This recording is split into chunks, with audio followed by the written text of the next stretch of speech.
Welcome to SyncWords Academy. In this video, we'll go over how to create a dictionary.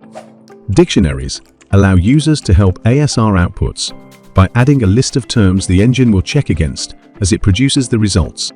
They are typically used to add things like speaker names, acronyms, and specialized terminology.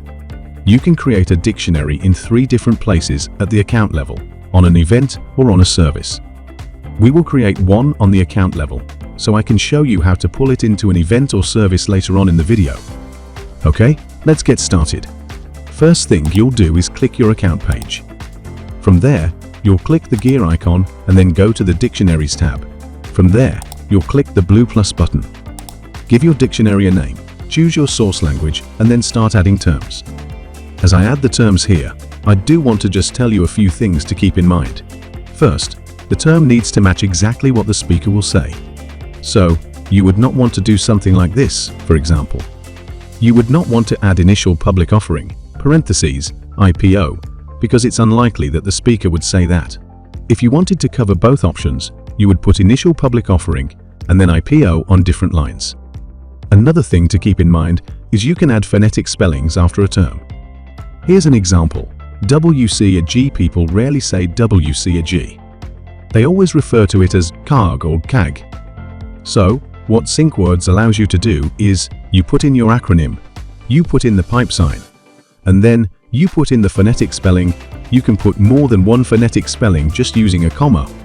Make sure there's no spaces anywhere in here, or else it will not be valid.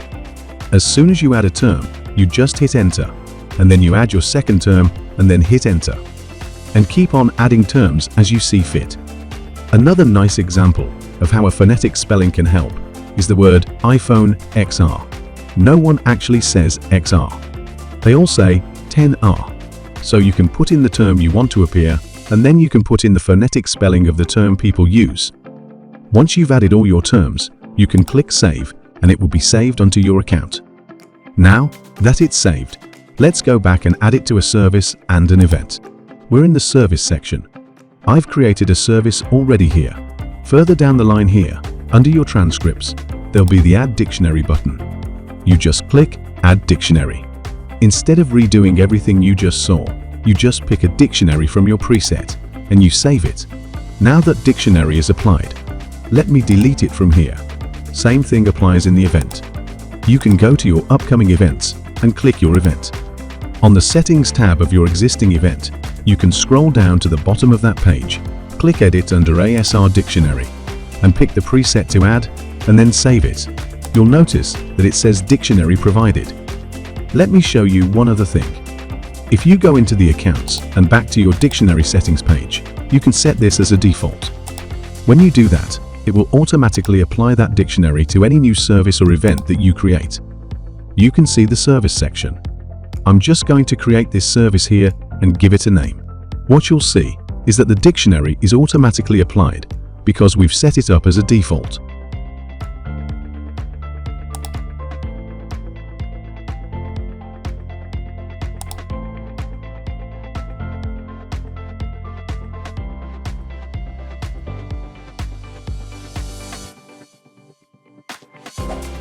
Thank you for watching this short tutorial video.